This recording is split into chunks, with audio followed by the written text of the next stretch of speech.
Ano tumuto na? Oo nga eh. Your Honor, kasi wala talaga eh. Wala akong mahanap. Kaso pag nag-work na ako, mapapagod ako. Hindi ko alam ang gagawin ko. Ganun po talaga. Nakakapagod ang work. Ano bang kailangan natin gawin, Your Honor, para hindi mapagod sa work? Kasi ayoko mapagod eh. Eh di po, pwede naman po kayong may rest. May time pa naman po yung Sabado Linggo. Ay, day off. Sample day off. Sample mo naman kami, Ate Princess. Ano bang pwede namin gawin pagpahinga? Matulog kahit 5 minuto. Ikikli na. Higit lang po pagkatapos kakain. Pero Your Honor, yung office mate ko, nireport niya ako, umiiglig daw ako 5 minutes eh. Report niyo po rin. Report niyo po din siya. Pwede ba akong umidlip na lang kapag break time? Lunch break, ganun. Pwede naman po. Basta pag... Basta po, bawal po kayong makita ng boss niyo. Kasi napapagalitan Kahit po. break time? Kasi Bawal. kainan po yun eh.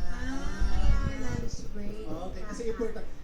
Yung pagkain, importante din. Kasi Totoo yun. Okay. Pero kung magpapahinga po kayo, wag naman po sobra-sobra. Kikilos pa rin po kayo, magwawalis pa rin po kayo.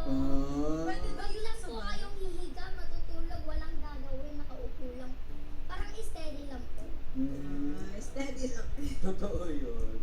Oh, maraming salamat, Your Honor, Princess. Ngayon naman ang tugon ni Your Honor ay yes siya. Ang tanong po ba, naghahanap po kayo ng trabaho? Kung naghahanap po kayo ng trabaho, wag po kayong susuko. Kung wala pa rin po kayong mahanap na trabaho, pwede po kayong magtayo ng maliit na negosyo. Malay nyo po, lumago, walang araw. Tiwala lang po at Rizal. Negosyo. Your Honor, ano ba yung mga pwede kong negosyo? Kahit ano lang po, basta po yung mga maganda po na negosyo. Okay, kung ikaw, Your Honor, magninegosyo ka, ano yung mga ititinda mo kaya?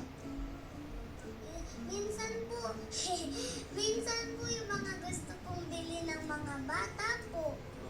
Mga toys, ganun? Opo, mga toys po, tapos po mga pagkain. Para po mura rin din po, mura rin po. Okay. Para po para po magka-ano ka po, para po magka-pera ka po. Your Honor, kasi diba kailangan ko muna ng pera para mag-start ng negosyo. Kaso, pag nag-a-apply ako, denied. Paano yun? Hindi natatanggap. Mag-ano na lang po sa susunod na lang po. Kasi po, yaan nyo na lang po. O, hayaan na natin na ano na dumating ang trabaho para sa atin. Ganun. Ganun po ba, Your Honor? Opo. O, maghihintay tayo ng grasya. Yes. Oo. Sabi nga, hayaan mo na lang daw kapag hindi ka natanggap kasi meron pa naman daw. Susunod. iba. Kasi kung denied, pwede ka naman mag-apply. And what's meant for you will find you. Oo, hanggang sa ikaw ay ma-approve. Love it. Oh, okay. Maraming salamat sa ating mga represent na kids. At ito naman ang ating pangalawang kids query. Your Honor, ang problema ko ay yung katrabaho kong feeling may-ari ng kumpanya. Represent the kids. Ito yung tugon. Your Honor, Kelsey? Kalma eh. Huwag niyo po siyang isipin. Ikaw lang din po yung mai-stress. Tandaan, na-stress ay nakakapangit. Gawin niyo po. Ayusin niyo po yung trabaho niyo. Or pwede niyo din po siyang kausapin ng makinis. Baka po sakaling maging mabait po siya, maging mabait po galit niya. Pero po, kung dinaaway ka na po niya, isumbong niyo na po sa boss. Ito po ang message ko sa inyo.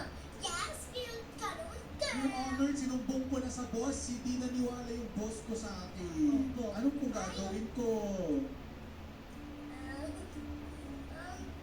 Gawin niyo po, videoan niyo po siya ng mga away. Para may ebidensya. Pero nung video ko siya, Your Honor, bumait siya.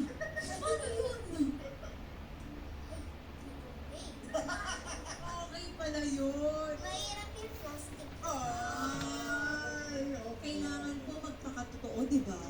So, tatimingan na lang next time. Okay. Thank you, Your Honor. Your Honor, Princess, anong iyong tugon?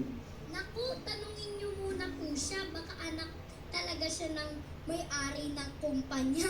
Charot lang po.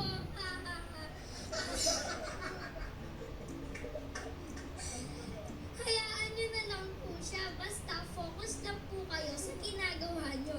Magbubunga din po na maganda yan. Hindi naman laging nakikita ng tao yung ginagawa natin. Nakikita naman ng Diyos. Pero Your Honor, paano kung totoong anak pala siya ng kumpanya, hindi ko alam.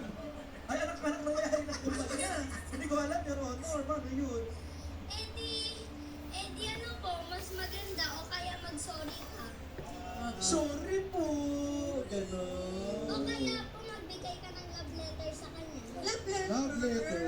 Na parang pag-sorry mo po sa kanya o kaya mag-sorry ka Ah. na lang po sa boss, bigay mo na lang yung papel. So, sa boss na agad. Oh, Your Honor, sisip-sip ako ganun. Hindi po, hindi ka po sisip-sip. Halimbawa po, pag pinatawag ka lang po ng boss no, pwede niyo pong siya bigay, pabigay lang sa kanya. Okay. Thank you, Your Honor. Ayesha, ikaw naman, ano yung tugon? Hayaan niyo na lang po siya. Basta po, gawin niyo po ng maayos yung trabaho niyo. Kahit ano pong gawin niyong pabida, hindi pa din po siya yung magiging tagapagmana ng kumpanya.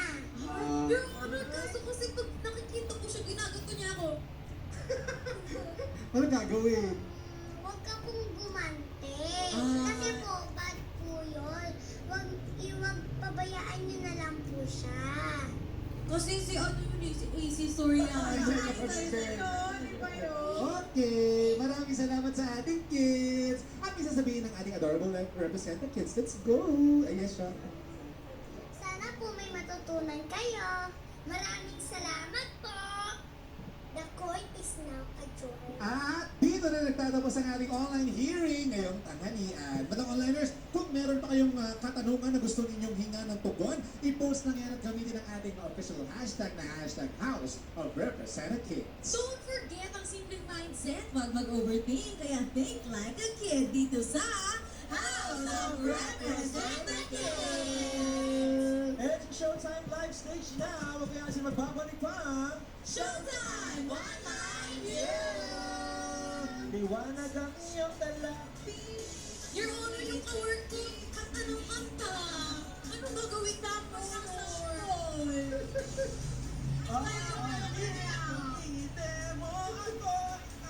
Sing and dance. Salamat, Pwede po kayo representative. mag-party